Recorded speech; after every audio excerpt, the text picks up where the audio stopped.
Men of Reddit, what makes a woman instantly unattractive? Being mean to animals, waiters or homeless people, and or only talking bad about other people. Opportunist, they are very nice to you when they need something. Once done they ghosted you. Occasionally they'll be back when they need something. When you need them, they don't seems to bother much. Lack of empathy. One of my high school girlfriends was this way. I didn't see it at first, but after getting to know her, I realized she had spent her whole life with people telling her that she was beautiful and perfect. She did not and could not care about other people's problems. For me it's a bad attitude. I know life is hard, but bad attitudes are so contagious to me for some reason. I know what you mean. A lot of my family is very pessimistic, and I was too for a while, but then I realized that having that attitude only makes everything worse. I decided that I was gonna have as positive an attitude I can, but I have noticed how someone's bad attitude can, or bad outlook can really drag me down. A need to be right all the time. My ex was terrible with this. She would say stupid stuff like, "We're going north right now," and I would point out that we are actually going south. She would then say, "No, I'm right. I look at the map like this, upside down. So we are going north." I'd mention that that's not how maps work, and she would pull the everything as a social construct. So I'm actually right card each time. The sentence "I'm always right" immediately pisses me off now. Once had a woman lecture me that I was too nice to my parents on like our second date. So talking crap about my relationship with my family without knowing my family is apparently an instant turn off. If they play hard to get, this is a very subtle red flag that's easily missable, but it's important to look out for it. Generally, you want to meet a woman who's open-minded about things and can afford patience. Superiority complex, because unlike other unattractive traits like smoking, taking illegal substances etc., this one is the hardest to get rid of and grow as a person, especially as an adult. Playing mind games. I never understood that need some women have to do that. If you are mad at me for something, tell me what is that's bothering you. Don't tell me I'm not mad, because you are clearly upset, and don't even think about saying you should already know, because that's just weird. Sorry to disappoint you, but I don't have psychokinesis, no communication, no relationship, no brains. I can somewhat see this, but have been attracted to women who weren't particularly intelligent, but had other personality traits like kindness or empathy for others that made up for it. I know it's personal preference, but for myself I've considered dating women I think aren't smart because their other traits are endearing. Treating others as less than. This is something that to me is a defining moral of life, but as I grow up I'm starting to learn that those of us who believe this are a minority in humanity. Most humans define themselves around who they perceive they are better than and less than. It's a fundamental force of life to them, not just her outlook. I can barely wrap my head around this. Humans aren't objects that can be better or worse as a whole than others. They're a collection of traits. They can be better or worse at individual things, but they can't be as a whole better or worse. They are too complex for that simplification, but that is not what the majority believes. These people look at those who have these particular ethics as the rubes. We are the resources of society that the normal people extract self-worth from. We are involved in a ruthless competition that we didn't even know existed. If like me you think humans are equal, we can be better or worse at things, but no one is less than any other as a whole. Congrats. In the eyes of most humans, we already lost the competition.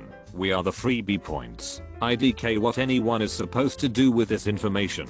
I guess we have two choices. Just continue as we are, and hope that we don't get too screwed over, and maybe someday in a fantasy land we will become a majority by sheer luck. Or you can join them. It's really not that hard to be subversive and exploitive. We all have the skills to be a monster, it's just about if you're willing to do it. I know this is probably just gonna get me downvoted to oblivion, but I just hope that some people like me see this before they have to discover it on their own. Watch your back. The majority of your allies are constantly analyzing you for ways to consider themselves better than you.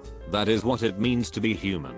You as a person who wants to cooperate and help contribute your share to others, you are viewed as the idiot who gives something for nothing, and you'll be sucked dry of everything you have and left to rot. when you can tell from a mile away she's been under the knife too often and looks like a living Barbie doll. Also women who basically live in the tanning booth. Tans are nice, but there is a point where it's excessive. Lack of intellectual curiosity. For example, only caring about traveling, shopping, etc. Yup, as a divorced man at age 42 I got the one in a lifetime chance to date a 27-year-old hourglass double D nurse house about as smart as a box of rocks. Her entire existence was FaceTiming people, traveling, shopping, watching mindless prank videos on Facebook and TikTok. Her entire education was online women's magazines. Don't forget to add hourly drama. She literally could not go for a run or exercise at the gym without FaceTiming someone the entire time. While cooking dinner, while driving, while studying. Add the mindless drama and illness, faking and breaking up with me at 7 AM, then pounding on my door asking to get back together that same evening. I felt like I was living inside a blender for 9 months. I ended it. She signed up for the LA Marathon with me, and I did my best to train her. She traveled and shopped for 8 weeks, and did 1/4 of the training. I warned her, look, you don't want to finish your race in an ambulance, do you? She literally finished the race in an ambulance. I got a call from the hospital after I finished. Being mean to me and excusing it by saying you're a man, you can take it. Yeah, I'm a male human. I won't die if I get slapped or punched, but that doesn't mean I like to be abused. The other day, I was in a hotel lobby. Across the room, I spotted a very attractive woman. Then she started rudely yelling at the server. She instantly became less attractive. I hear this works with other gender combinations as well. Talking negatively about other people in their lives and what they're doing. Specifically gossiping. Tell me about all the great stuff you're up to, what you love, what you enjoy, and the people you like. Don't tell me about how your ex-bestie is a 2-bit skank because a friend of a friend said she slept with a guy you liked 20 years ago. It just makes me think you have nothing good going for you, so you need to nurse that insecurity by being judgmental of others. It should be noted, gossiping and being mad about someone are different. You have every right to talk crap about Steve if he just ran your dog over. There's a difference.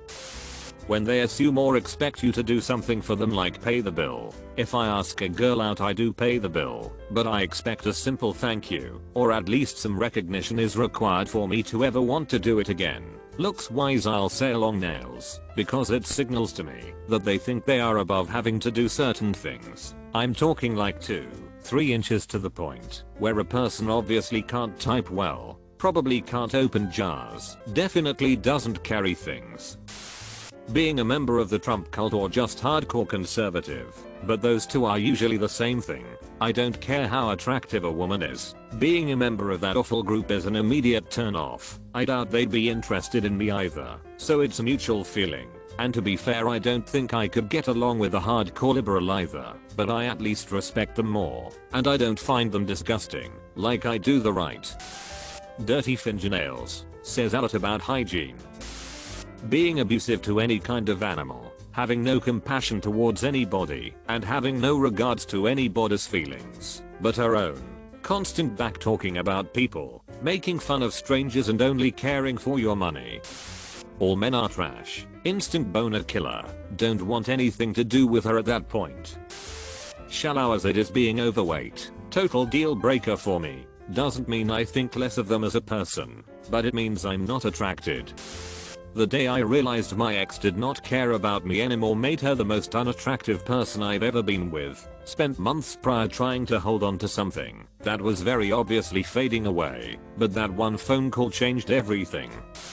Using multiple feminist or other political buzzwords. I'm not against feminists, but there's a time and place for everything. And maybe a first date isn't an ideal setting for a discussion about the patriarchy and toxic masculinity. Politically charged people are just horrible to be around.